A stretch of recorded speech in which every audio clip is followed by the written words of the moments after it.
Bueno, buenos días. Yo soy Alejandro Ferrer. Voy a dar un módulo, un seminario central, el módulo de patología dolorosa de la columna.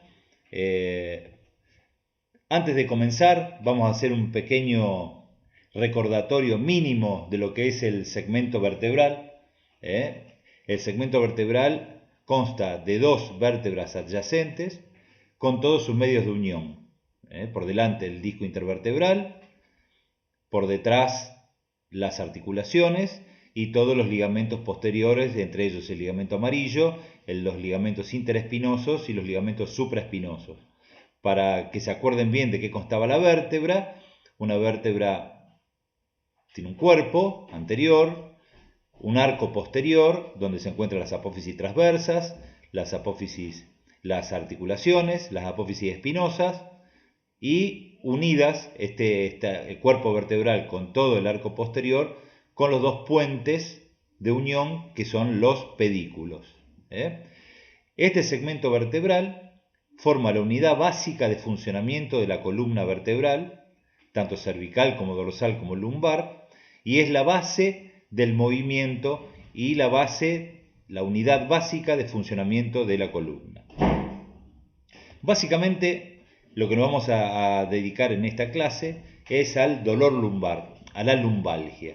Como definición, muy simple, es el dolor ni más ni menos que se produce a nivel de la zona lumbar. Algunos datos significativos de lo que es la lumbalgia. Es importante saber que un 70 o un 80% de los adultos en algún momento de su vida van a tener un episodio de lumbalgia. Con esto quiero decir que es extremadamente frecuente y después del resfriado común es el motivo de consulta más frecuente al médico. Pero así como es frecuente, es autolimitado. El 90% de los casos se autolimita y se resuelve espontáneamente o casi espontáneamente. Un 14% de estas lumbalgias va a durar más de 2 semanas y solamente un 1,5% va a tener algún tipo de complicación a nivel radicular en los miembros inferiores o miembros superiores. Vamos a clasificar un poquitito y hay varias maneras de clasificarlo dependiendo desde la óptica en que la miremos. Una clasificación muy utilizada es la clasificación según la duración de la sintomatología. Y la podemos clasificar en lumbalgias agudas, cuando la lumbalgia es menor a 6 semanas, hasta su desaparición. Podemos hablar también que duran menos de 6 semanas, pero que se repiten con periodos asintomáticos de 3 meses. O sea, el paciente tiene que no tiene irradiación a los miembros inferiores y no hay ningún compromiso sistémico o compromiso general. Eso se llama lumbalgia pura, que es la más frecuente de todas. Después está la lumbalgia con irradiación a los miembros inferiores por compromiso de las raíces nerviosas y esa se llama lumbociatalgia o lumbocruralgia dependiendo cuál es la raíz afectada. Y una tercera lumbalgia es la lumbalgia compleja, que es la lumbalgia que tiene un componente sistémico. Es la lumbalgia que viene acompañada de otros síntomas que lo vamos a ver después y que tienen mucha importancia. Y también se llama compleja las postraumáticas, cuando uno sospecha que hay una fractura que es lo que está provocando una lumbalgia. Otra manera de clasificarla es la clasificación según las características del dolor. Y esto por favor grábenselo porque es importante. Hay dos tipos de lumbalgia, la lumbalgia mecánica y la lumbalgia inflamatoria. La lumbalgia mecánica es la más frecuente de todas. Esta empeora con los movimientos según el tipo de posición que nosotros tengamos, va a doler más o va a doler menos, mejora con el reposo y empeora con el movimiento. Estas son las lumbalgias que provocan la artrosis, que provocan una hernia de disco, que provocan las discopatías, que provocan un montón de causas que son la mayoría. Y hay otro tipo de lumbalgia, que es la lumbalgia inflamatoria, en la cual el dolor es continuo, es un dolor permanente. Imagínense un dolor como si fuera un dolor de muelas, que independientemente de lo que hagamos, el dolor persiste, no mejora con el reposo, no empeora con el movimiento, característicamente es progresivo, esto es un dolor que empeora a medida que pasa el tiempo, y puede o no acompañarse de otros síntomas sistémicos, como fiebre, alteración en el laboratorio, pérdida de peso, etcétera, etcétera. Esta lumbalgia hay que prestarle especial atención, porque esta es la que puede hacer correr riesgo a la vida del paciente. Y también la llamamos esta sistémica lumbalgia sospechosa, porque nosotros sospechamos que hay algo más que la lumbalgia, y eso hay que prestar especial atención a los pacientes que son mayores de 50 años, cuando tienen este tipo de dolor inflamatorio, se acompaña de fiebre, si se acompaña de algún antecedente de algún cáncer que haya tenido en algún órgano, en los pacientes tratados con esteroides, por las posibles fracturas espontáneas de las vértebras, cuando hay una pérdida involuntaria de peso, en un paciente en tratamiento con inmunodepresión, o un paciente bien inmunodeprimido, o un paciente que haya tenido un antecedente de un traumatismo espinal. En eso tengo que prestarle especial atención, que puede ser una lumbalgia mucho más importante que una lumbalgia mecánica. Otro tipo de clasificación, que nosotros lo utilizamos muchísimo, es la clasificación según su etiología. Y entonces la dividimos en lumbalgia con una columna sana, una lumbalgia con una columna patológica y una lumbalgia secundaria a una enfermedad general. Entonces, lumbalgia con columna sana es la gran mayoría, generalmente son trastornos de tipo funcional, por sobrecarga de la columna lumbar, generalmente son causas posturales, de mala postura, sobrepeso, hipotrofia muscular del tronco, sedentarismo y fundamentalmente la tensión nerviosa, que es una gran causa de generar lumbalgias. No olvidemos también que también hay muchas causas extrarraquídeas que producen lumbalgia. No solamente la columna y los músculos alrededor de la columna producen lumbalgia. Hay patologías como las ginecológicas, las patologías de ovario pueden producir tranquilamente una lumbalgia, una litiasis renal puede generar lumbalgia, de hecho genera lumbalgia, la patología hepatobiliar también, muchas veces una litiasis coledociana puede tranquilamente provocar una lumbalgia, el cáncer de páncreas es muy característica, la lumbalgia alta, ese dolor en cinturón, las apendicitis retrosecales también pueden provocar lumbalgia, entonces cuidado, no creamos que siempre la lumbalgia es un problema banal, autolimitado, sino que a veces puede estar producido por otros órganos que no son la columna y que hay que tratarlos con premura.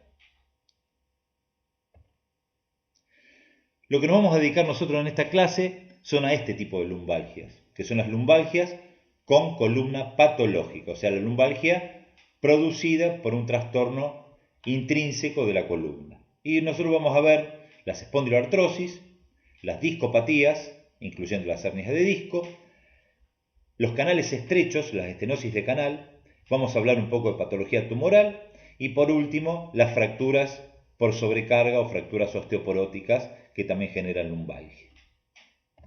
Y vamos a empezar un poquitito con la lumbalgia provocada por la espondiloartrosis y la discopatía degenerativa. Ustedes saben que la espondiloartrosis es una patología propia del ser humano y inexorable a medida que pasa el tiempo. Todo el mundo, todos nosotros vamos a tener espondiloartrosis a medida que vayamos envejeciendo. Todos sin excepción. Algunos a los 25, otros a los 35, otros a los 50. Pero todos vamos a terminar con una artrosis porque la columna evolutivamente no está a la altura de las circunstancias y está preparada para sobrevivir en estado normal 25, 30, 35 años. Más que eso no. Después los discos empiezan a degenerarse, las articulaciones empiezan a degenerarse y traen los problemas de la espondiloartrosis. Yo los puse juntos acá porque tanto la espondiloartrosis como la discopatía están muy entrelazadas entre sí, una provoca la otra, por ende yo creo que la discopatía degenerativa y la espondiloartrosis es prácticamente lo mismo. Y para eso tenemos que describir un poquitito lo que es el disco intervertebral. El disco es la estructura que está entre dos vértebras y es, diría, el elemento más importante del segmento vertebral, ya que permite el movimiento. Gracias a los discos nosotros podemos tener una columna móvil, a su vez limita el movimiento, o sea, es un estabilizador también de la columna, y también actúa como un colchón, absorbe y distribuye las cargas axiales que permanentemente soporta la columna para nuestra vida diaria. Pero a su vez, aparte, digo por un lado que es extremadamente importante en el segmento, también es la gran fuente de problemas del segmento, porque es el que primero se degenera y es el que primero comienza con la cascada degenerativa de la columna lumbar. ¿De qué consta el disco? Haciendo un pequeño recordatorio anatómico. Tiene un núcleo, que es una sustancia de tipo de gel, una sustancia que depende de la carga que le apliquemos, se va a comportar como una sustancia sólida o una sustancia líquida. Está formada por unas moléculas con un altísimo poder oncótico, son las moléculas que más posibilidades de absorber agua tienen en el cuerpo humano, que se llaman proteoglicanos. Eso hace que el núcleo sea una sustancia geliforme, un material coloide, que actúa como si fuera una cámara en una cubierta. Y ese núcleo está rodeado por un anillo fibroso, que esos anillos son fibras elásticas y colágenas muy, muy resistentes y muy elásticas, que actúan como si fueran un retén, y hace que el núcleo no se expanda más de lo que debería expandirse. Y tercero, los platillos vertebrales, que lo hacemos incluir también dentro del disco, ya que ustedes saben que el disco es una estructura que no está vascularizada. Diríamos que es la estructura no vascularizada más grande del cuerpo humano. Y sobrevive gracias a la nutrición por imbibición, y esa imbibición se produce a través del platillo vertebral. Así que es justo tratar al platillo vertebral como parte del disco, ya que el disco sin el platillo vertebral no podría sobrevivir. Y el disco funciona así, funciona como yo le decía recién, como una rueda de un auto. Los autos viejos que tenían la cubierta con cámara, el núcleo sería la cámara llena de aire que produce tensión hacia afuera. Y el anillo fibroso que actúa como un retén que hace que ese núcleo no se expanda. Entonces eso genera una estabilidad intrínseca dentro del disco, por tensión. Cuando le cargamos peso, el núcleo trata de expandirse radialmente, hace presión sobre el anillo fibroso, la resistencia del anillo se opone a esta expansión y eso hace la autoestabilización. Biomecánicamente se llama sistema de banda de tensión. Esto hace que, por ejemplo, una carga de 40 kilos axial solamente se produzca 1 milímetro de colapso y medio milímetro de expansión radial. Ese es el grado de estabilidad que produce el disco, obviamente sano. Lástima que está sano hasta los 30 años, después ya no está más sano, lo vamos a ver un poquitito. Yo siempre pongo este gráfico para ustedes que son jóvenes, que les gusta hacer a lo mejor actividades físicas intensas. Esto es un gráfico de cargas, en cada posición, cuál es la carga que se somete al disco. Fíjense, estando acostados en decúbito dorsal, prácticamente nada, en decúbito lateral un poco más, parado, inclinado hacia adelante, cargando peso hacia adelante, esto es típico del CrossFit, esto es lo que genera tanta discopatía y tantas hernias de disco. No le recomiendo a nadie que haga este tipo de actividad física si quiere tener una columna más o menos sana por muchos años. Este es cuando el paciente está sentado inclinado hacia adelante, y esta es la posición que vemos en el gimnasio cuando quieren hacer bíceps, que se inclinan hacia adelante sentado y levantan peso con los brazos. Esta es la peor situación que tenemos para el pobre disco lumbar, que soporta sobrecargas muy, muy importantes. Entonces, la degeneración discal tiene etapas que generalmente se cumplen con el paso de los años. El disco normal puede llegar a ser el núcleo que se tiñe acá, este es un preparado anatómico, el anillo, el núcleo bien azul con un poco de expansión blanca, el anillo fibroso y los platillos vertebrales. En la resonancia magnética se ve así, se ve blanquito el núcleo, esta es una secuencia T2, el anillo fibroso que se ve negro y los platillos que se ven negros. ¿Qué pasa cuando se empieza a degenerar? Esto generalmente pasa por microtraumas repetitivos y por el paso del tiempo y el uso de la columna. Primero lo que se produce son pequeñas fisuras en el anillo está inervado, el núcleo no, entonces cuando se producen fisuras en el anillo puede aparecer alguna lumbalgia, se empieza a separar el platillo del disco, alterándose la nutrición, y los proteoglicanos empiezan a perder su capacidad oncótica tan importante. Entonces, ¿qué pasa? El disco se empieza a deshidratar y pasa a la segunda etapa, que es de inestabilidad.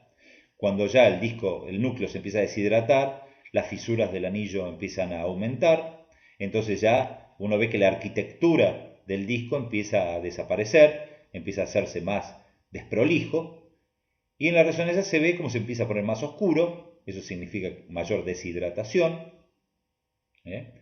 Empieza a perder altura el disco, se empieza a pinzar y al pinzarse empieza a actuar sobre las articulaciones posteriores, que están genéticamente preparadas para trabajar con cierta altura del disco. Cuando el disco se colapsa, las articulaciones empiezan a subluxarse y a sufrir. Entonces empieza a aparecer artrosis a nivel de las articulaciones posteriores.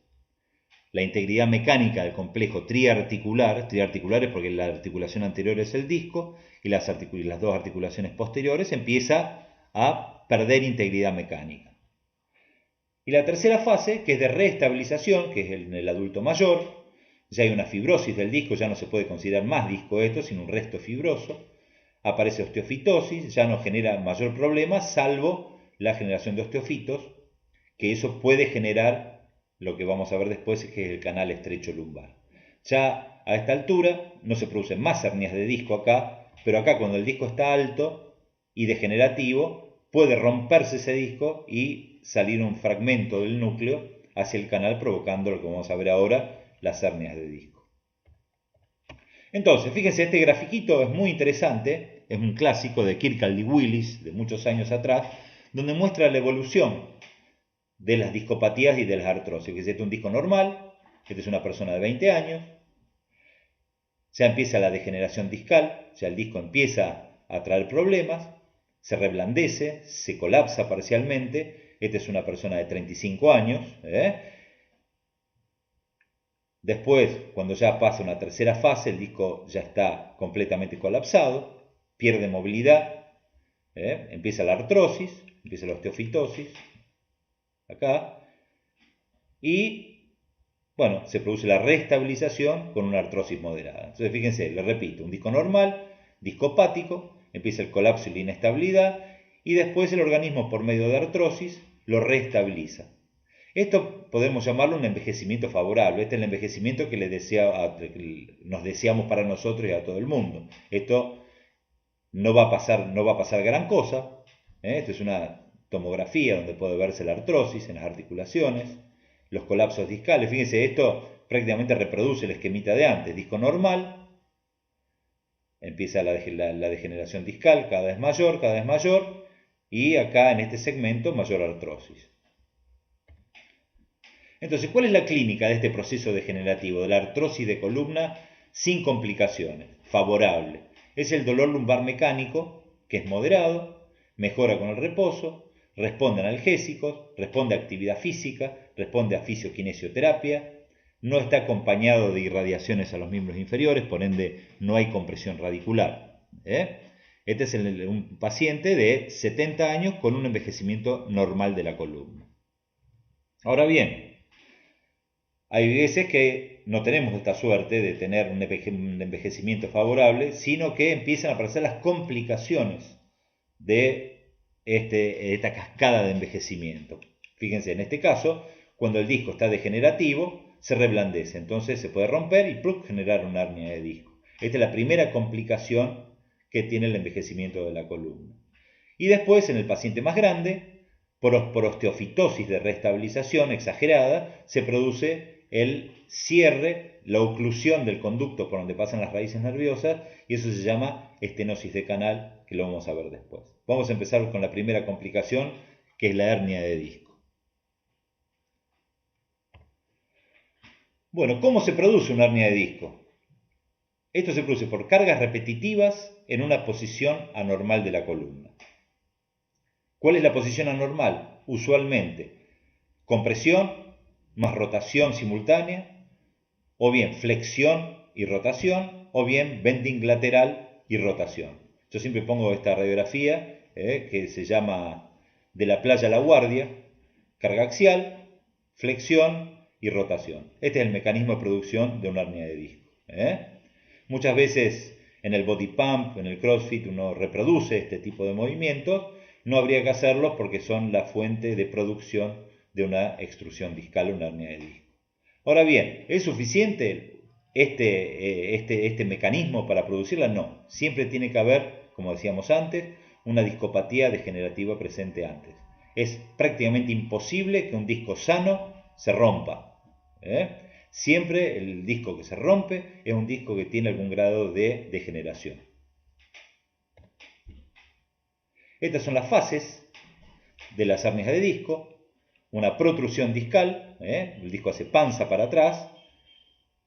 Todavía el anillo fibroso no está del todo roto, entonces quedan varias capas, porque el anillo fibroso está formado por múltiples capas concéntricas, como si fuera una cebolla. Entonces de adentro hacia afuera se van abriendo las capas y cuando quedan pocas capas se hace panza para hacer una protrusión para atrás, con 2 o 3 capas y el ligamento longitudinal posterior que hace que el disco se mantenga todavía dentro del espacio donde tiene que estar.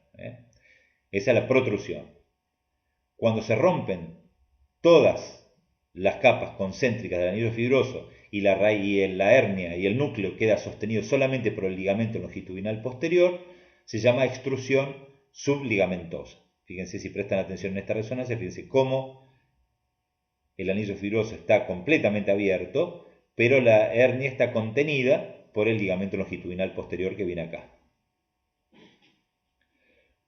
Cuando cede también el ligamento longitudinal posterior, ya el núcleo queda libre dentro del canal vertebral. Eso se llama extrusión discal. El disco está extruido. Y hay veces que el disco empieza a chorrearse, a migrar y a liberar fragmentos sueltos que ya perdieron el domicilio en el espacio intervertebral y quedan sueltos dentro del espacio peridural. Eso se llama extrusión migrada, que sería el 4º grado de hernia de disco. Fíjense acá cómo ya perdió el domicilio, está separado del componente intervertebral del disco. ¿Qué sintomatología da la hernia de disco? Primero, una sintomatología dolorosa. Como el fragmento está ocupando el espacio que tiene que ser para las raíces nerviosas, lo más frecuente es que haya no una lumbalgia pura, sino una lumbalgia con compromiso radicular. Y eso se llama lumbociatalgia, si las raíces son la quinta lumbar y la primera sacra, y lumbocruralgia si la afectación es la segunda lumbar, tercera lumbar o cuarta lumbar. Cuando son las raíces altas, nos va a dar una lumbocruralgia. Eso significa un dolor lumbar irradiado a la cara anterior del muslo y cara anterointerna de la pierna. Eso es lumbocruralgia. Y lumbociatalgia es por la cara lateral del muslo y de la pierna y del pie, o la cara posterior del muslo, la cara posterior de la pierna y la cara posterior del pie. Eso con respecto al dolor. Y después nos va a dar un síndrome neurológico por compresión. Nos puede dar una irritación radicular, la raíz por la compresión se irrita y genera dolor. Si la compresión es más grande, puede dar un déficit radicular, eso significa que la raíz empieza a funcionar mal y no transmite el impulso nervioso a los músculos, entonces los músculos atrofian y pierden la fuerza. O también lo más grave, que esto es una urgencia quirúrgica, es el síndrome de cola de caballo, que es cuando una hernia es masiva, una hernia muy importante, afecta todo el canal vertebral, entonces no solamente va a afectar la raíz correspondiente a ese nivel, sino a todas las otras raíces que bajan por el medio del canal. O sea, imagínense una hernia de disco masiva entre la cuarta y la quinta, va a afectar la cuarta raíz lumbar, la quinta raíz lumbar, la primera raíz sacra, la segunda, la tercera y la cuarta. Esas tres últimas son las que inervan a los esfínteres. Entonces, si nosotros no lo tratamos de manera urgente dentro de las 24 horas, ese déficit esfinteriano se transforma en definitivo, quedando una insuficiencia esfinteriana de por vida. Por ende, esta es la única situación en la cual la cirugía es de urgencia en una hernia de disco, el síndrome de cola de caballo, o lo pueden leer también como síndrome de cauda equina. Esto es lo que les decía recién, dependiendo en qué nivel se produce la hernia de disco, va a estar afectada distinta raíz. Por ejemplo, siempre nosotros, como mnemotecnia, no siempre es así, porque como mnemotecnia decimos que siempre la raíz es la que corresponde a la vértebra de abajo. Entonces, si la hernia está entre L2 y L3, la raíz afectada va a ser L3. Si es L3, L4, la raíz va a ser L4. Si es L4, L5, la raíz lesionada va a ser L5, y si es L5, S1, S1. Siempre es así, no, porque depende de la localización de la hernia. Cuanto más lateral es, ustedes acuérdense más o menos de anatomía, que hay una raíz que viene por acá y hay otra raíz que viene por acá. Entonces, dependiendo dónde esté la hernia, va a afectar distintas raíces. Pero mnemotécnicamente quédense con lo que yo le dije antes. ¿Cómo es la distribución metamérica? Dependiendo de la raíz afectada. Fíjense, S1, que es la que se produce en una hernia de disco L5-S1, va a empezar con el dolor lumbar, irradiado al glúteo, pasa por la cara póstero-externa del muslo, cara posterior o póstero-externa de la pierna y el borde externo del pie. Si es la quinta raíz lumbar, lo mismo, dolor lumbar, cara bien lateral del muslo, bien lateral de la pierna, y va a cruzar por el empeine hasta el dedo gordo. Si es L4, ya es el plexo crural, va a empezar con el dolor lumbar, va a ir a la cara anteroexterna del muslo, va a llegar a la rodilla y va a cruzar a la cara anterointerna de la pierna. Y la tercera raíz lumbar, este es bien plexo crural ya, va a tener la lumbalgia, dolor a nivel glúteo alto y cruzar la cara anterior del muslo hasta la rodilla. Esa es la distribución metamérica, que es bastante fiable y bastante estable. Uno ya por la clínica uno puede prácticamente saber cuál es la raíz que está afectada. No es como a nivel cervical, que el plexo braquial es más inestable desde el punto de vista anatómico, entonces hace que muchas veces no se pueda fiar cuál es la raíz afectada. El plexo lumbar es mucho más estable anatómicamente. La movilidad de la columna es importante tomar también. Ninguno de estos movimientos un paciente con una hernia de disco lo puede hacer, ya que como mecanismo reflejo lo que va a pasar es a producir un espasmo de los músculos de la columna lumbar y un espasmo de los músculos de la pierna, fundamentalmente los isquiotibiales. Entonces el paciente va a estar embarado y va a tener una rigidez que no le va a permitir hacer ninguno de estos movimientos. O sea, sería muy raro que un paciente que pueda hacer este tipo de movimientos tenga una hernia de disco. El signo de la SEC no es otra cosa que reproducir la tensión radicular. O sea, cuando imagínense ustedes que tienen una vértebra, la columna, el disco, ocupando un espacio peridural. Cuando nosotros extendemos la pierna, lo que hacemos es traccionar el plexo lumbar, la raíz nerviosa, y aplicarla contra la hernia de disco. Entonces, cualquier tensión que nosotros le demos a la raíz nerviosa va a ser sintomática. Entonces, el signo de la SEC, ¿qué es? Le levantamos la pierna que le duele, estirada, y si es una hernia de disco, 25, 30, 35 grados, el paciente dice basta, no lo haga más porque se muere de dolor. El dolor irradiado a la pierna. Ese es el signo de la SEC. Signo de tensión radicular. Y yo siempre pongo esta radiografía, esta foto de acá, porque muchas veces las artrosis de cadera y la patología de cadera simula también una ciática, una cruralgia. Entonces nunca está de más, y yo insisto que es muy importante hacerlo, hacer un examen de la cadera para que un paciente no termine operado de la columna cuando en realidad es un problema de cadera y viceversa. Es importante también evaluar la función motora, la fuerza, porque no solamente es el dolor lo que afecta, sino también la función muscular de la inervación de cada raíz. Si nosotros queremos evaluar la primera raíz lumbar, el músculo que inerva la primera raíz lumbar es el músculo psoas-ilíaco. Por ende, como son flexores de cadera, lo que tomamos es alternativamente una pierna y la otra, la flexión de la cadera y vemos si está simétrica. Si queremos ver L2 y L3, el músculo target de L2 y L3 es el cuádriceps, por ende tenemos que evaluar la extensión de la rodilla de manera simétrica y vemos si es igual en las dos piernas. Si queremos evaluar L4, el músculo típico del L4 es el tibial anterior, que es un flexor dorsal del pie. Por ende, lo hacemos caminar con los talones, o tomamos la fuerza de flexión dorsal del pie y vemos si es simétrica o asimétrica. L5, el músculo estrella del L5, el flexor dorsal del hallux. Entonces tomamos la fuerza del extensor dorsal del hallux simétricamente y vemos si hay alguna asimetría. Y S1 es el complejo posterior gastrocnemio, los extensores del pie. Entonces hacemos caminar al paciente en puntas de pie y vemos si los dos gemelos están iguales de trofismo, vemos si no tiene pérdida de fuerza, si no se cae. Lo mismo con los reflejos. Ustedes saben que todas las raíces nerviosas responden a un reflejo específico. Si nosotros queremos tomar L2, L3 y L4, el reflejo que corresponde es el reflejo rotuliano.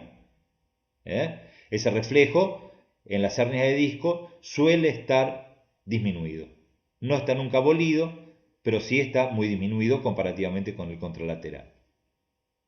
L5, nosotros mnemotécnicamente decimos que no tiene reflejos, sí tiene el tibial posterior, pero es muy difícil de tomar, por ende nosotros L5 no nos manejamos con reflejos. Y si queremos ver el estatus de S1, el reflejo que corresponde es el reflejo aquiliano. ¿Cómo lo estudiamos por imágenes? Se pueden hacer radiografías, tomografías, radiculografías, discografías, un montón de cosas, pero lo único que nos sirve de manera con certeza es la resonancia magnética. De hecho, nosotros siempre decimos que no se puede tratar una hernia de disco, menos operarla, si no tenemos una resonancia magnética para poder evaluarla en su totalidad. Y así se ven las hernias de disco en la resonancia.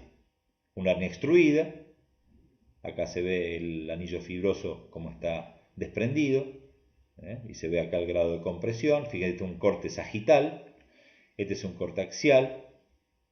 Fíjense la hernia, cómo compromete el canal. Esta es una hernia extruida migrada hacia distal, otra hernia extruida importante y otra hernia extruida migrada proximal. Con esto, con mucho detalle, en la resonancia podemos verlo sin ninguna dificultad.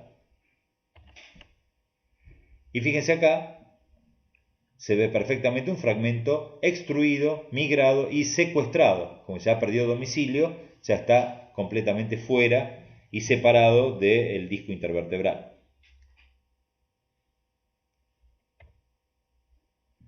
¿Cómo tratamos las hernias de disco? Esto es importante que lo sepa: medicación, analgésica, antiinflamatoria y distintos tipos de tratamiento fisioquinesioterápicos. ¿Qué pasa con el tomográfico? Se llega a la zona foraminal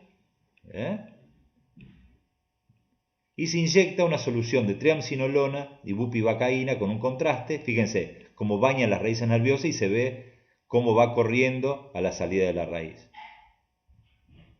Eso muchas veces desinflama la raíz de tal modo que una hernia de disco se transforma en asintomática. Muchas veces tiene muy buen resultado, otras veces no tanto, pero antes de someter al paciente a cirugía, usualmente nosotros probamos con este tipo de bloqueos. Pero hay un 20 o 30% de las hernias de disco que sí necesitan cirugía. ¿Cuáles son? Primero, como hablamos antes, el síndrome de cola de caballo, que es una urgencia quirúrgica dentro de las 24 horas. Otra indicación de tratamiento quirúrgico son las radiculopatías deficitarias, cuando hay hernias importantes con déficit motores importantes. Y otra indicación es el dolor incapacitante intratable, que no se da nada, un dolor muy severo. Uno espera un mes y medio, 2 meses y el dolor sigue. Bueno, no nos queda otra que operarlo, ¿no es cierto?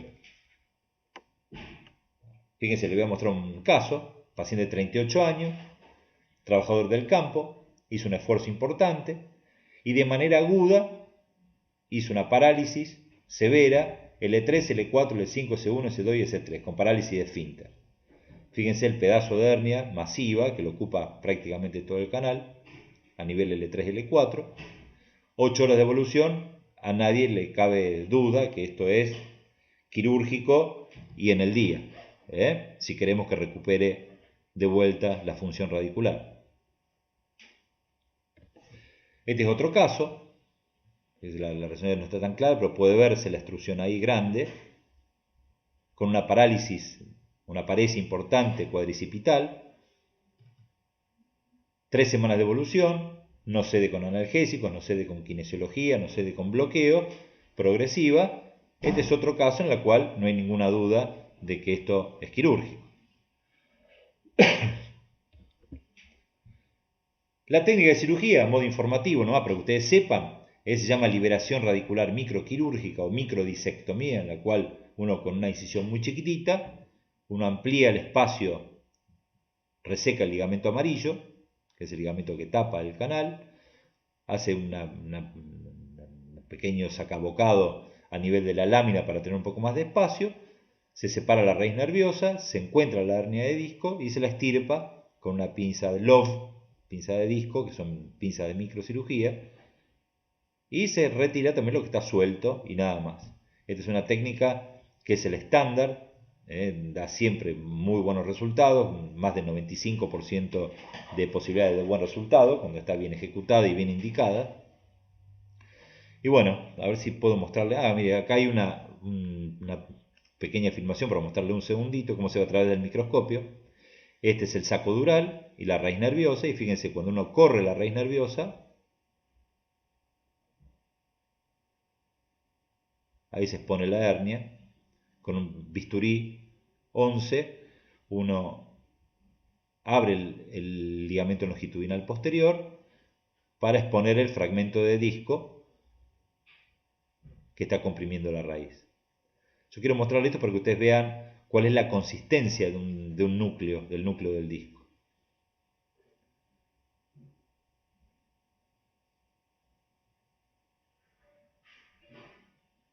Ahí se está separando la raíz, ahí está, ¿ven? Ese es el núcleo.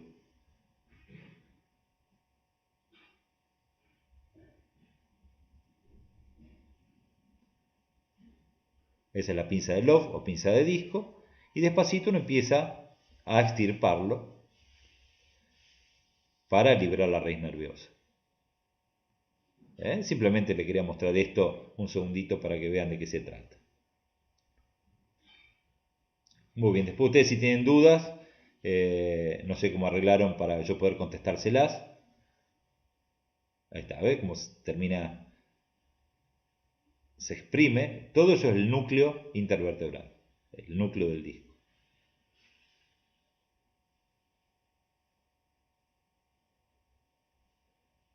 Muy bien, sigamos.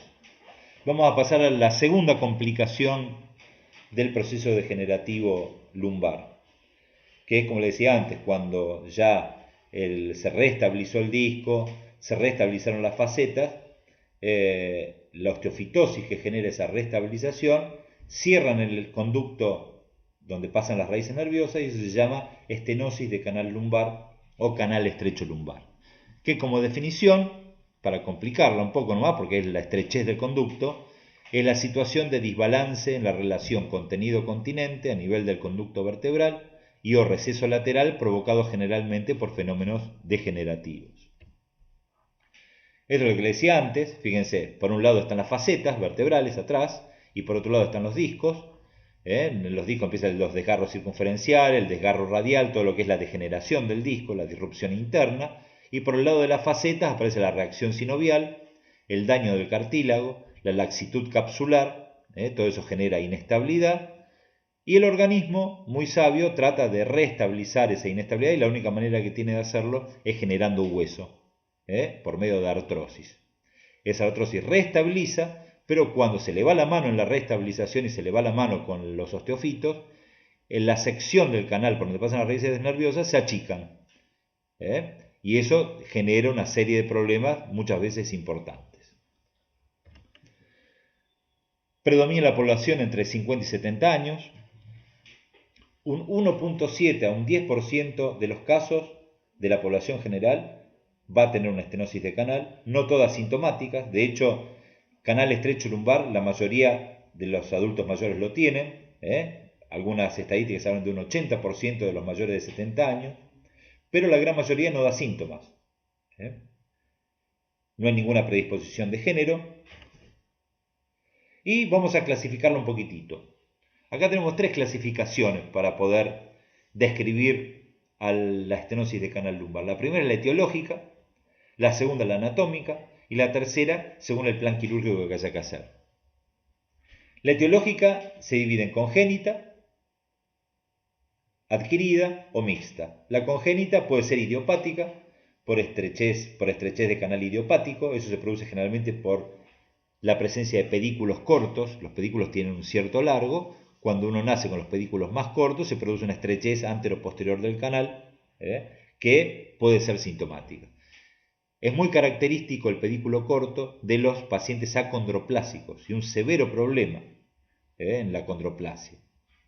Uno siempre piensa que el problema es los miembros cortos, ¿no? En realidad el problema es el canal estrecho lumbar y el canal estrecho cervical que se acompaña a ese enanismo. La adquirida, que es por lejos la más frecuente, y la más frecuente de todas es la degenerativa. Pero hay también otro tipo de estenosis de canal, no degenerativa, como por ejemplo esta, la metabólica. Esto, si tuviera una clase les preguntaría qué es, pero no se lo puedo preguntar, así que se los digo. Esto es una enfermedad de Paget, que esto puede tranquilamente generar una estenosis de canal. Esta es una espondilolistesis, que es el desplazamiento de una vértebra con respecto a otra, que se acompaña también de una estrechez de canal. Y esta es la típica degenerativa, el engrosamiento facetario, la osteofitosis a nivel del disco, el engrosamiento de los ligamentos amarillos, que hace que la sección por donde tienen que pasar las raíces nerviosas en el canal se vea francamente disminuida. Y la mixta, que es el componente congénito con el componente adquirido. Fíjense, así se ve un canal normal. Este es el disco con el anillo fibroso, el núcleo, las articulaciones, el arco posterior, y estas son las dimensiones del canal. Normalmente de 16 a 18 milímetros. Fíjense qué pasa cuando se produce el canal estrecho. ¿Ven? Acá está. Osteofitosis a nivel del disco, engrosamiento del ligamento amarillo, engrosamiento de las facetas, y las raíces que deberían estar libres con buenas dimensiones del canal están completamente comprimidas.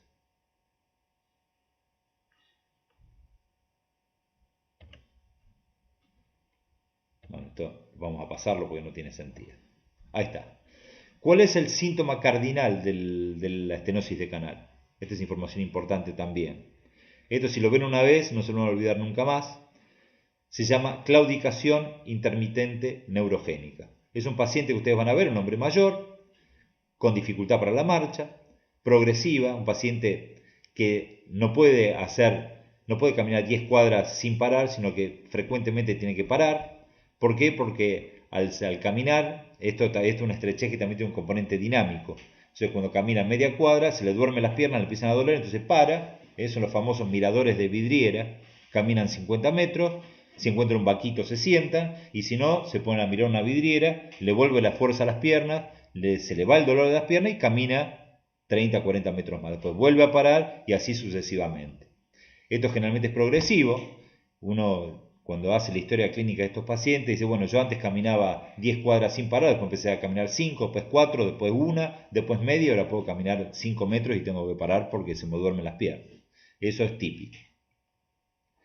Cuando los casos son muy avanzados, se produce lo que se llama la mancha antropoide. Es una marcha con el paciente inclinado hacia adelante, aumento de sustentación con separación de las piernas, y vos ves que el paciente va dando pasitos cortos tirado para adelante.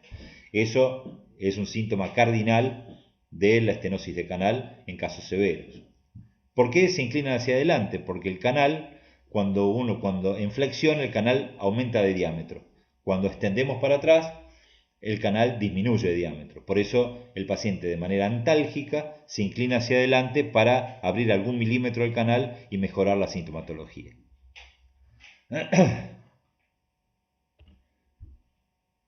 Muy bien, espero que esto se lo acuerden más o menos. ¿Cómo estudiamos el canal estrecho? Muy similar a lo que es la hernia de disco lumbar.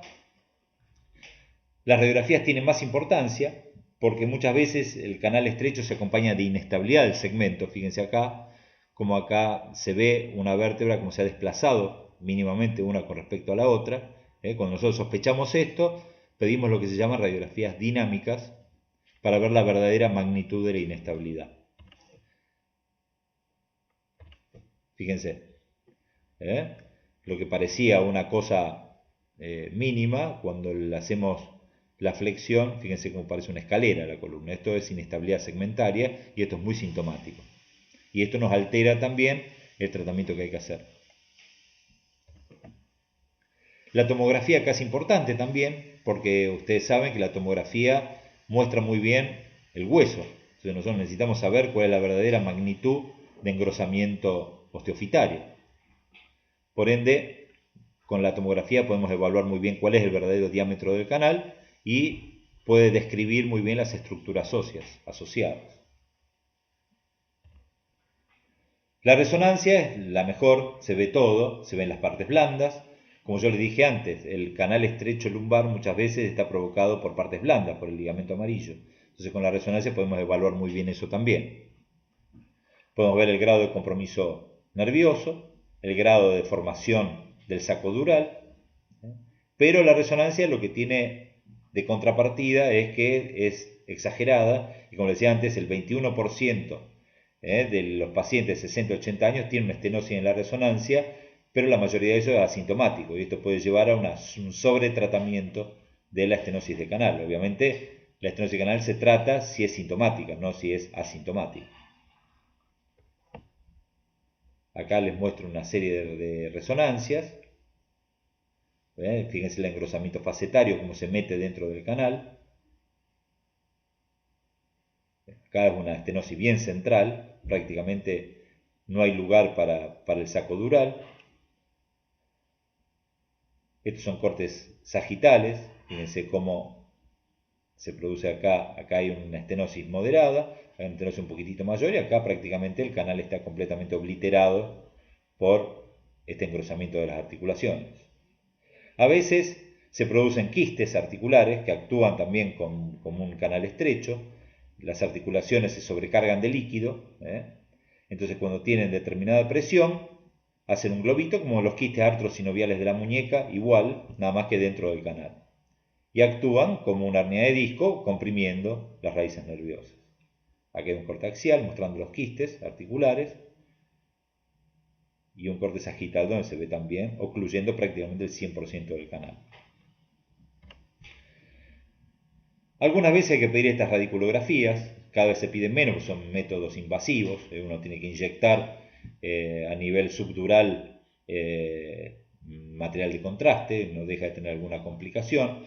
En algunos casos específicos se puede pedir. Y vamos a hablar un poquitito de los diagnósticos diferenciales de la estenosis de canal. La primera que tenemos que evaluar muy bien y diferenciarla muy bien es la claudicación vascular. Por eso se llama una pseudoclaudicación o claudicación neurogénica o claudicación vascular. Los síntomas son muy parecidos, pero tiene alguna diferencia que lo vamos a ver ahora. Síntomas al caminar tienen los dos. Síntomas al bipedestar. Al estar parado, generalmente que tiene una estenosis de canal, no se produce ninguna modificación. El vascular sí. Por ejemplo, el paciente que tiene una estenosis vascular, cuando se para sigue con síntomas. El neurogénico no. La distancia en la neurogénica es variable. Hay días que el paciente se va a levantar y va a poder caminar 3 cuadras, otro día se va a levantar y va a poder caminar media. El vascular, al centímetro, siempre a la misma distancia, va a empezar con los síntomas. O sea, no hay variabilidad de distancia. La isquemia vascular, siempre en el mismo momento, empieza a dar síntomas. Al sentarse, el vascular persiste, el neurogénico no. Y obviamente los pulsos distales van a estar disminuidos en el vascular y en el neurogénico no. Pero ojo, que se nos puede complicar un poco más, porque son pacientes de tercera edad que pueden coexistir, pueden tener las dos. Puede tener una claudicación vascular, puede tener una obstrucción tranquilamente vascular asociada a una estenosis de canal. O sea, puede tener las dos. Por eso es importante siempre en un paciente con una claudicación neurogénica estudiar el árbol vascular, ya sea con un ecodoppler arterial, con una arteriografía, etcétera, etcétera. Y viceversa. Otro diagnóstico diferencial es la mielopatía cervical compresiva. Hay un 5% de asociación entre el canal estrecho lumbar y el canal estrecho cervical con mielopatía. Tiene sus diferencias clínicas, porque ustedes saben que una compresión medular no va a dar una paresia flácida como da un canal estrecho lumbar, sino va a ser una paresia espástica. No vamos a tener hiporreflexia, vamos a tener hiperreflexia y síntomas de liberación medular. Otro, como decía antes, la patología de cadera. Muchas veces es difícil de diferenciar, entonces siempre hay que prestar atención y estudiarla como corresponde. Otras neuropatías periféricas, los pacientes diabéticos que a veces tienen esa polineuropatía diabética, patología degenerativa. Muchas veces uno piensa que es un canal estrecho, hace los estudios por imágenes, no aparece tan estrecho, el paciente tiene una esclerosis lateral amiotrófica, que da síntomas muy parecidos, más en sus inicios. Y por supuesto las infecciones, las enfermedades tumorales que también pueden simular estenosis de canal. El tratamiento. Siempre nosotros empezamos con un tratamiento conservador inicial, fundamentalmente cuando la claudicación es leve y moderada. Obviamente cuando es muy severa se inclina más para el lado de la cirugía, pero cuando es leve y moderado uno trata de mejorar con ejercicios de tonificación de tronco, rehabilitación de marcha, elongación de toda la cadena posterior, tratando siempre de evitar la extensión del tronco, ya que eso empeora los síntomas. Por ende, los corsés a veces no están aconsejados justamente por la extensión que producen en el tronco. A veces se pueden hacer bloqueos también epidurales y radiculares. Y muchas veces los pacientes andan muy bien sin necesidad de operarse con un tratamiento conservador. La indicación quirúrgica va a depender de los síntomas que tenga el paciente, ¿no? Los pacientes que tienen una limitación funcional severa, con dolor importante, con fracaso del tratamiento conservador, cuanto más neurológico sea el proceso, mayor indicación quirúrgica tiene. Ya que, como toda la patología de la columna, el dolor lumbar aislado, regional, la lumbalgia pura que decíamos antes, no es una buena indicación para el tratamiento quirúrgico. Lo que se opera generalmente son las complicaciones neurológicas que produce la patología de columna, que a veces genera lumbalgia. Y así como la hernia de disco, la urgencia es el deterioro neurológico rápido, o bien un síndrome de cola de caballo, que no es muy frecuente, pero en algún caso lo hemos visto.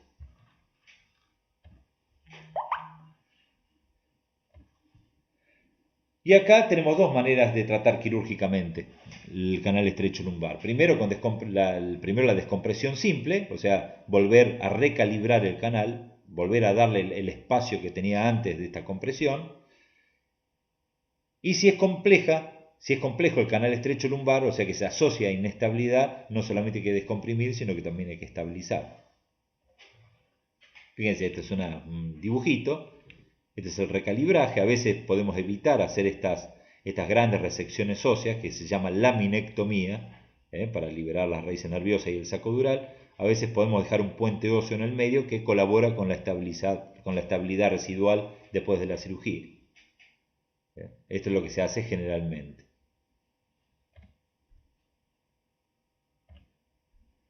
Y cuando hay inestabilidad asociada, como en estos casos, fíjense el desplazamiento que tiene la vértebra, no solamente hay que recalibrar el canal, sino que también hay que estabilizarlo. Generalmente se estabiliza con estos sistemas que se llaman sistemas de tornillos pediculares, que unen una vértebra con respecto a otra, y se coloca hueso, generalmente tomado de la cresta ilíaca, a nivel posterolateral para que se fusionen las dos vértebras entre sí. Casos más complejos, como este asociado a una escoliosis. La escoliosis lumbar ustedes saben que es una inestabilidad también. Entonces, aparte de hacer la liberación del canal, diversas técnicas, y hay que hacer ya cirugías más complejas y más grandes para no solamente corregir el canal estrecho, sino también corregir la escoliosis. Fíjense esta inestabilidad importante, esta espondilolistesis, asociada móvil, estas son las radiografías dinámicas que les decía. Fíjense acá es un grado 1, este es lo que se desplazó, y en la flexión fíjense cómo se desplaza mucho más.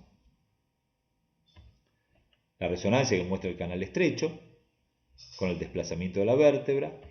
Acá se utilizan distintas técnicas, en este caso técnicas mínimamente invasivas, que son menos agresivas para el paciente, prácticamente de modo percutáneo uno puede resolverlo. Simplemente informativo para que ustedes lo vean nomás, que con pocas incisiones prácticamente percutáneas uno puede hacer esta cirugía sin hacer incisiones grandes. Muy bien, vamos a una patología que es más grave ahora, que es la patología tumoral. Entonces, ya hablamos de patología degenerativa, la complicación de la patología degenerativa, que es la hernia de disco, y el canal estrecho lumbar. Ahora vamos a hablar de una patología que es más sistémica, que es la patología tumoral. Y la columna, lamentablemente, tiene una afectación tumoral muy frecuente. Yo diría que es la localización del esqueleto más frecuente de afectación tumoral. Y esta afectación tumoral, el 95% van a ser metástasis de otros órganos, que ahora vamos a ver cuáles.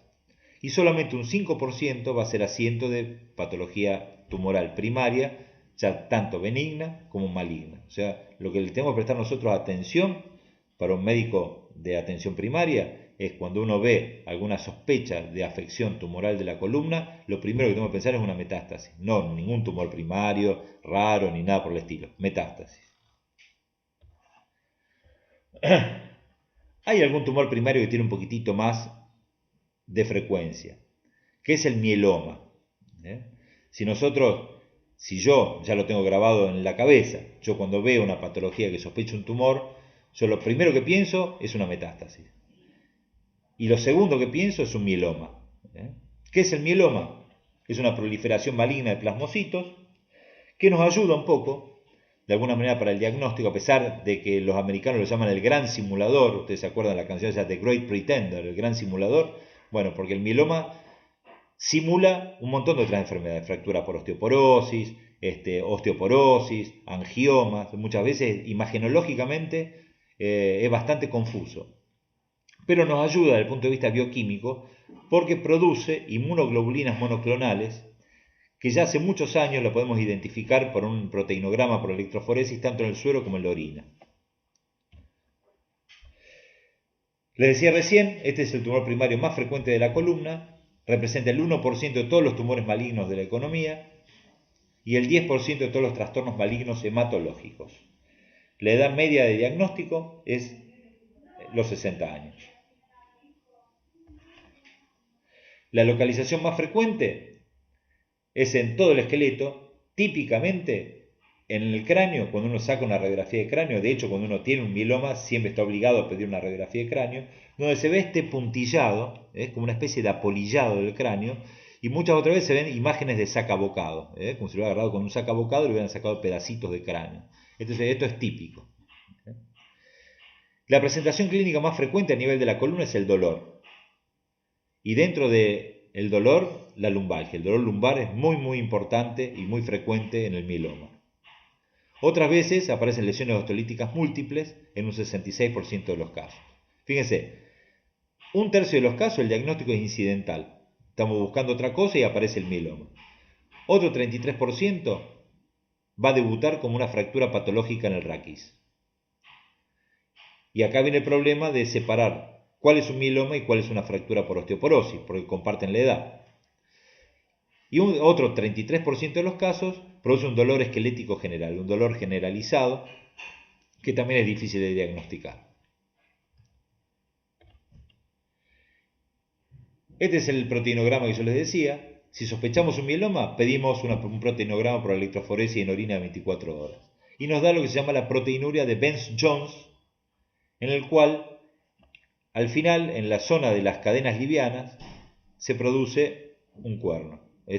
Fíjense, un proteinograma normal es la albúmina alta y después todo el resto de las proteínas bajita, empieza a ceder. Acá nos hace los cuernitos, tenemos dos, tenemos uno en la albúmina y una cadena liviana también como si fuera otro cuernito más. Esto es típico del mieloma múltiple y patognomónico. Algunas imágenes radiográficas del apolillado del cráneo, la fractura patológica, son imágenes bien osteolíticas. Y a nivel vertebral puede verse acá un vacío del cuerpo vertebral con un colapsito moderado, que puede ser cualquier cosa.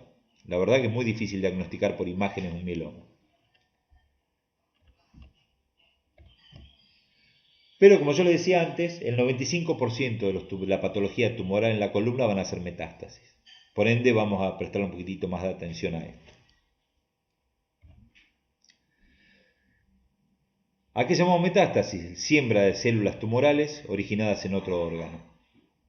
¿Cuáles son los tumores primarios más frecuentes que producen metástasis en la columna? Esto me olvidé, no le puse el cosito de información importante porque esto es importante. El primero de todos es la mama. El carcinoma de mama es el principal productor de metástasis a nivel de la columna. Y tiene una característica, porque las metástasis pueden ser osteoblásticas, o sea, productoras de hueso, u osteolíticas, destructoras del hueso. En el caso de la mama son mixtas, da metástasis de tipo osteoblástico y también mezclado con osteolítico. Y tiene otra característica que las metástasis de mama pueden consolidar como si fuera una fractura común. El segundo más frecuente, así como la mama es en la mujer, el de próstata es en el hombre. Y tiene otra característica también que es muy especial de la metástasis de próstata, que la gran mayoría son osteoblásticas, o sea que son productoras de hueso. Nosotros en vez de ver una imagen osteolítica en la radiografía, vamos a ver un acúmulo de osteocitos, vamos a tener una imagen de tipo osteoblástica. Otro frecuente es el cáncer de tiroides. El carcinoma de tiroides genera metástasis de tipo osteolítico. El cáncer de pulmón también genera metástasis de tipo osteolítico. El de riñón también. Y tiene una característica que quirúrgicamente es muy importante, que las metástasis del tumor de células claras de riñón son extremadamente sangrantes, porque tiene mucha vascularización. Entonces, siempre hay que tomar precaución antes de operar una metástasis de cáncer de riñón, tomar precaución de embolizaciones previas, etcétera, etcétera. ¿Por qué se produce la metástasis en las vértebras? ¿Por qué es tan frecuente en la columna y no tanto y más que en otros sectores del esqueleto, una red venosa que rodea la columna, que las metástasis viajan a través de este plexo, que cáncer de riñón, por plexo de Watson lo vamos a buscar a la altura de la columna lumbar.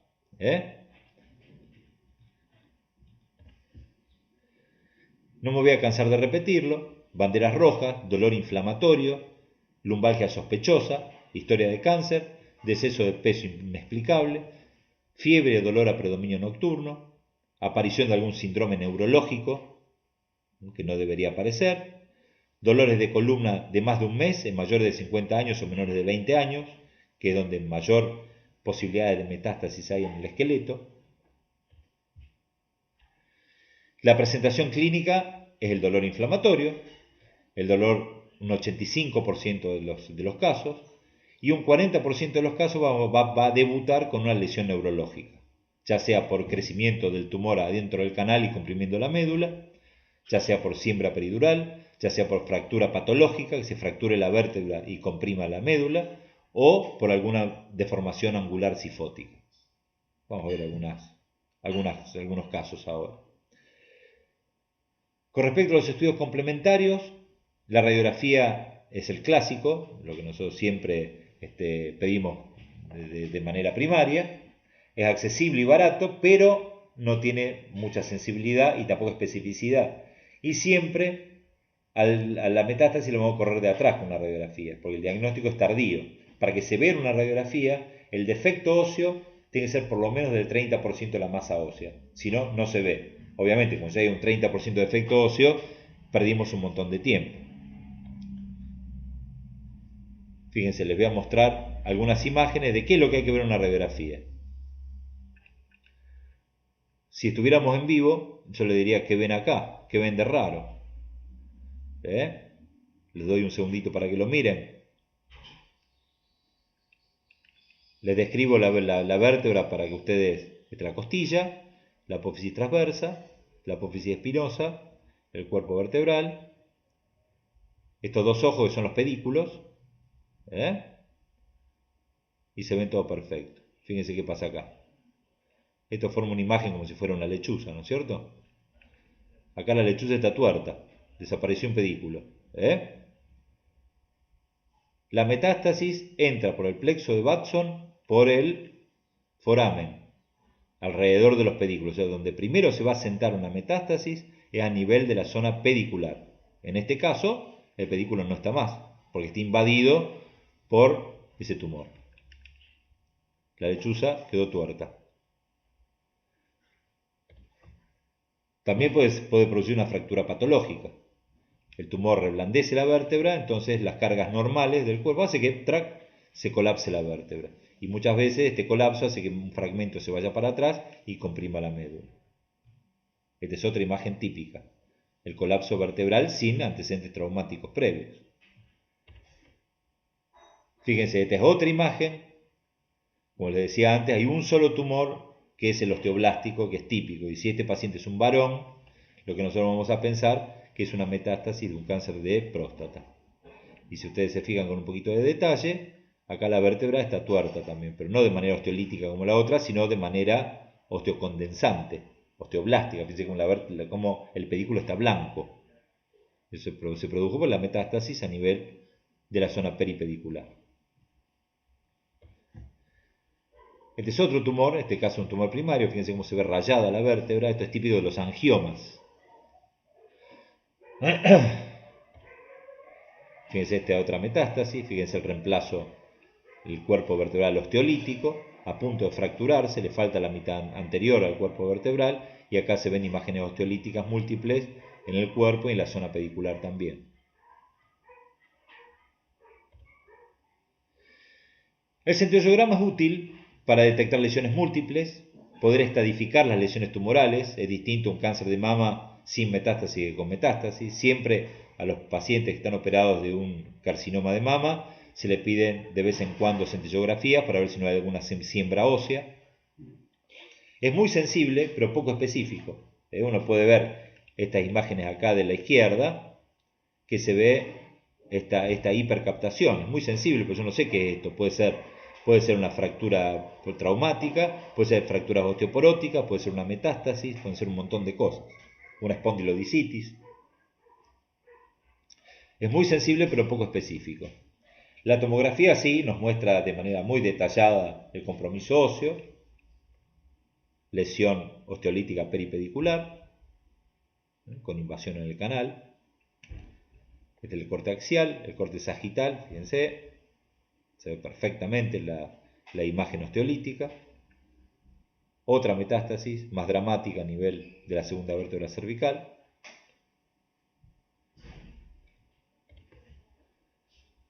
Este es un tumor primario, que no lo quise poner, no quiero confundirlos. Esto es muy frecuente en el esqueleto, en la columna es más raro. Se llama osteoma osteoide, un tumor benigno que da mucho dolor, tiene un nidito acá que se ve perfectamente, una imagen en escarapela, para que ustedes vean la imagen nada más.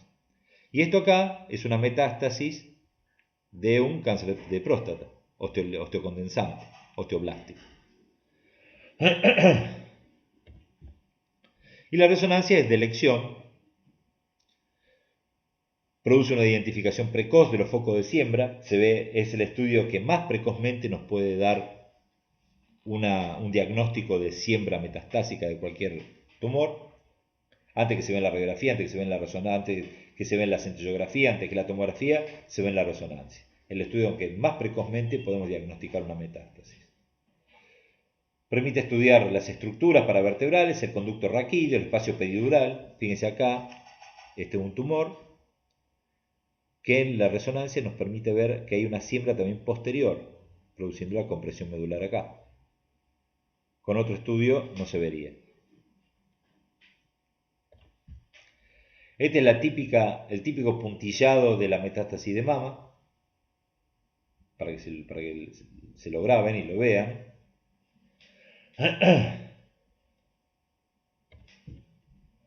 Otro tumor es un tumor de tiroides que produjo una osteólisis, siempre, fíjense, no falla, siempre a nivel del pedículo. Empezó a crecer para adentro, empezó a crecer para afuera, y este es el tumor actual. Fíjense cómo empuja el saco dural para adentro.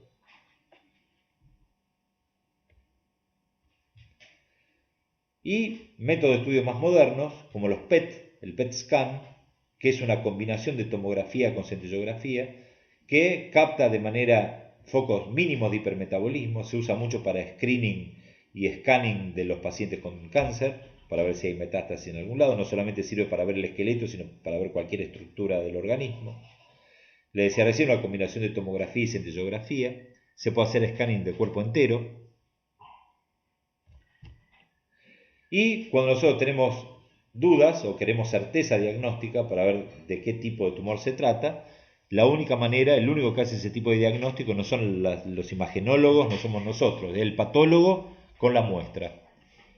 Y nosotros tomamos la muestra por medio de una punción biopsia dirigida, generalmente bajo tomografía, que nos permite llegar al lugar que nosotros queremos de manera exacta.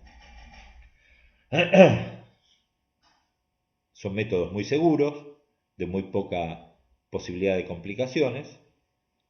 Se toma la muestra y se manda a anatomía patológica y ese es el resultado de certeza del diagnóstico. El tratamiento usualmente es multidisciplinario. Esto lo ve el oncólogo, lo ve el radioterapeuta y lo ve el cirujano.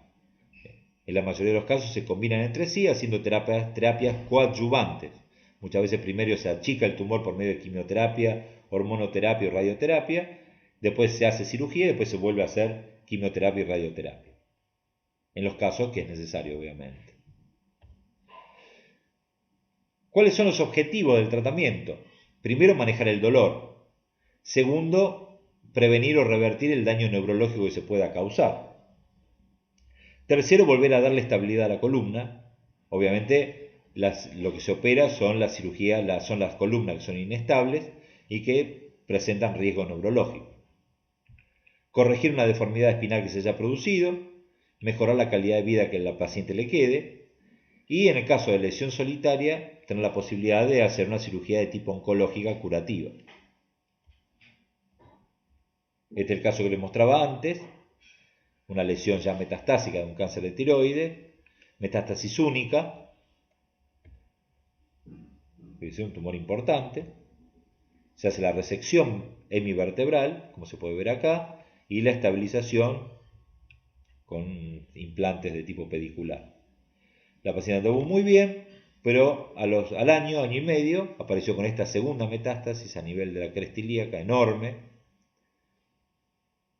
que bueno, le hicimos la resección, el relleno con injerto y cemento y un enrejado para mantener la indemnidad de la cresta ilíaca.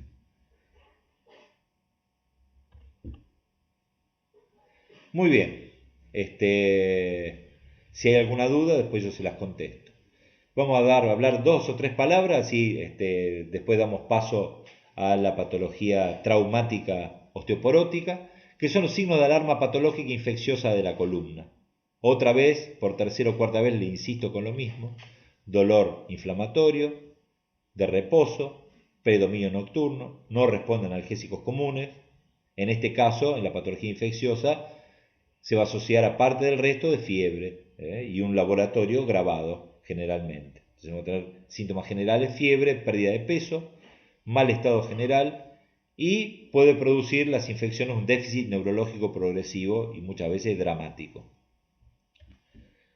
Le voy a mostrar un par de casitos nomás. Esta es una artritis séptica de la columna, muy difícil de diagnosticar, estuvo mucho tiempo para el diagnóstico, pero se veía acá una masa ocupante, un absceso peridural a partir de la articulación. Esta es una foto intraquirúrgica, fíjense el pus, todo el material purulento que salió apenas hicimos la incisión. Este es otro caso, una espondilodicitis, el disco está infectado y se reemplaza por material purulento. Muchas veces es muy agresivo y produce destrucción de los platillos vertebrales y destrucción vertebral también, generando problemas importantes.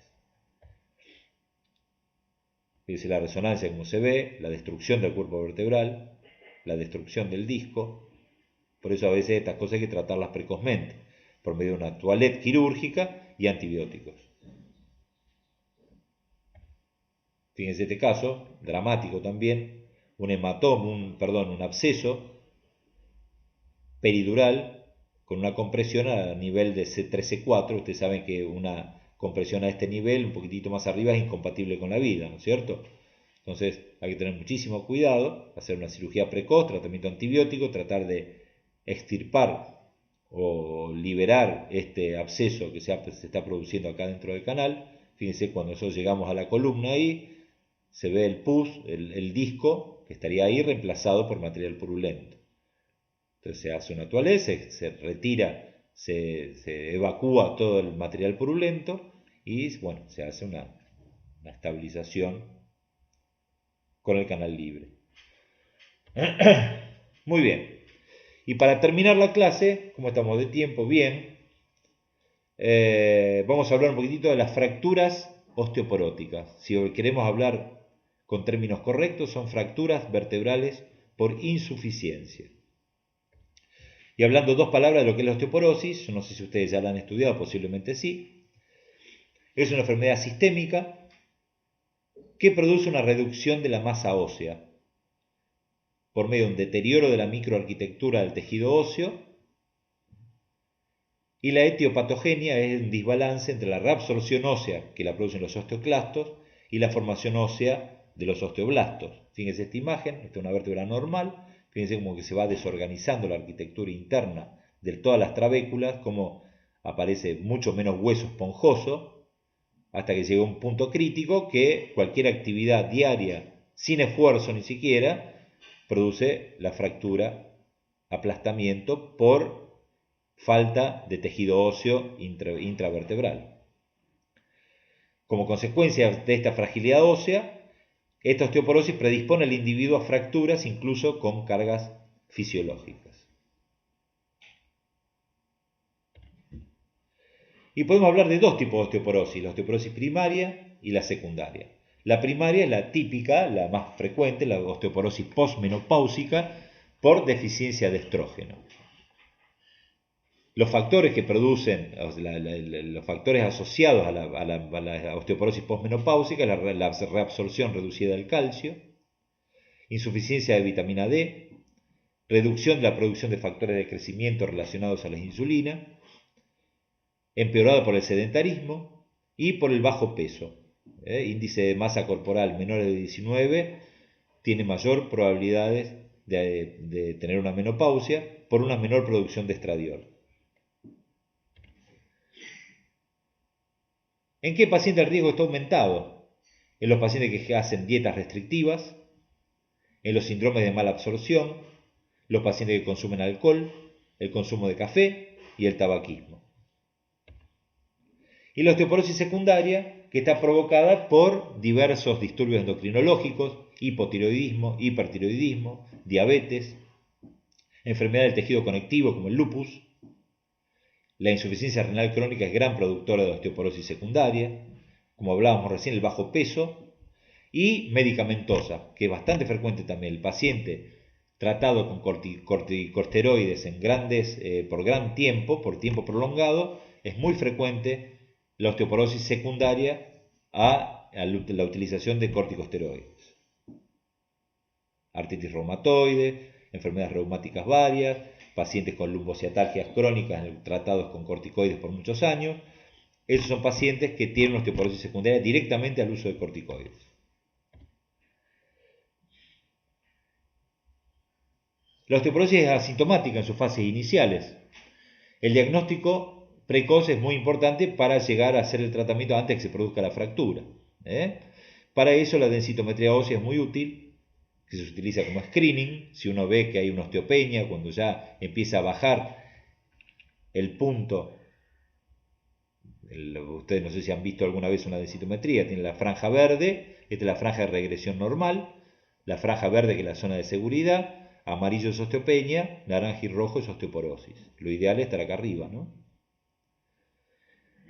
¿Cuándo sospechamos nosotros osteoporosis? Cuando hay una fractura ante traumatismo de baja energía, esto ya es patognomónico, o sea, si aunque la densitometría nos dé normal, aunque el paciente no tenga ningún otro síntoma, ya el hecho de tener una fractura espontánea con baja energía, ya la tengo que tratar como osteoporosis hasta que se muestre lo contrario. Cuando hay deformidades espinales progresivas y reducción de la estatura, fíjense, esto es la cifosis progresiva de la edad, como van bajando de estatura y el cuerpo va cambiando por la distinta posición de la columna. Esta es una persona a los 55, a los 65 y a los 75 años.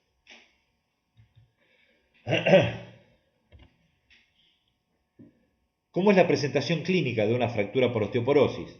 Dolor axial mecánico, de intensidad y duración variable, usualmente es una lumbalgia pura, que no mejora, mecánica, que calma con el reposo. También puede dar una deformidad cifótica, si se produce un acuñamiento, ahí uno puede verlo clínicamente. La lesión neurológica es extremadamente rara. Y hay algunos pacientes, un porcentaje, que a pesar del paso del tiempo y la consolidación de la fractura, quedan con dolor. Y esos son los casos que nosotros tenemos que actuar. Muchas veces con una simple radiografía es suficiente para el diagnóstico.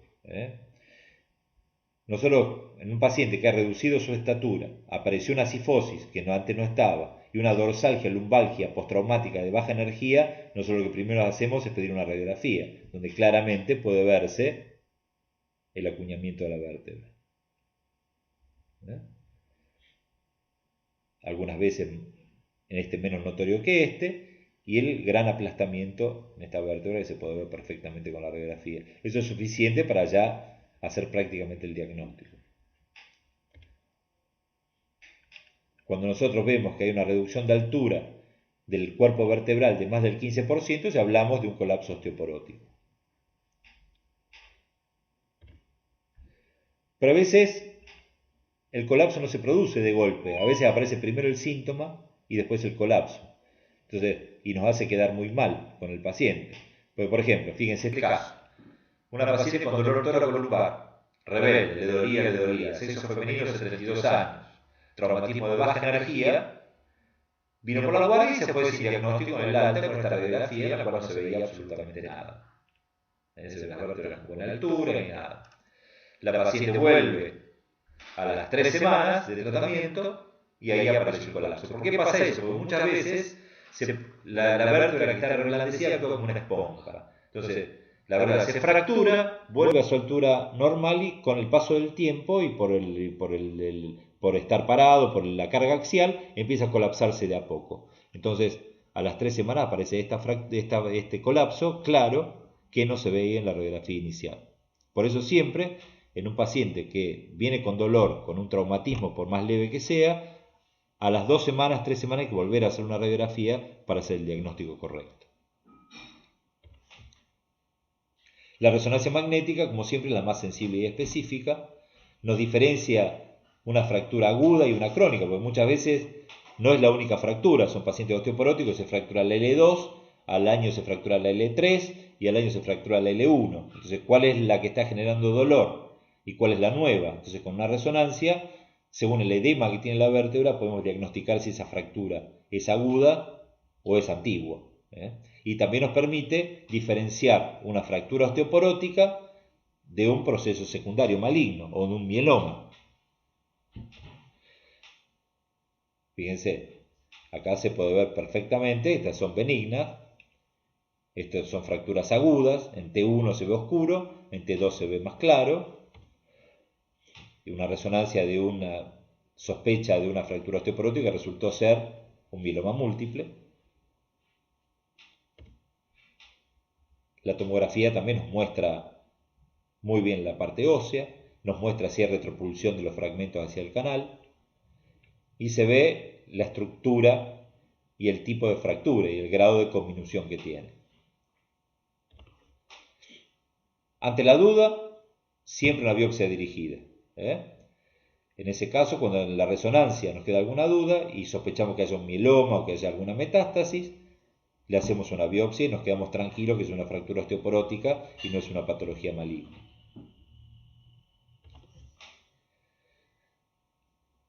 El tratamiento generalmente es médico. Como les decía antes, esto es importante. Cuando hay una fractura vertebral espontánea, es una osteoporosis independientemente del resto de los estudios y análisis que tenga. Cuando se fractura una vértebra sin un traumatismo importante, el paciente tiene osteoporosis y no hay más duda. Y hay que tratar la osteoporosis.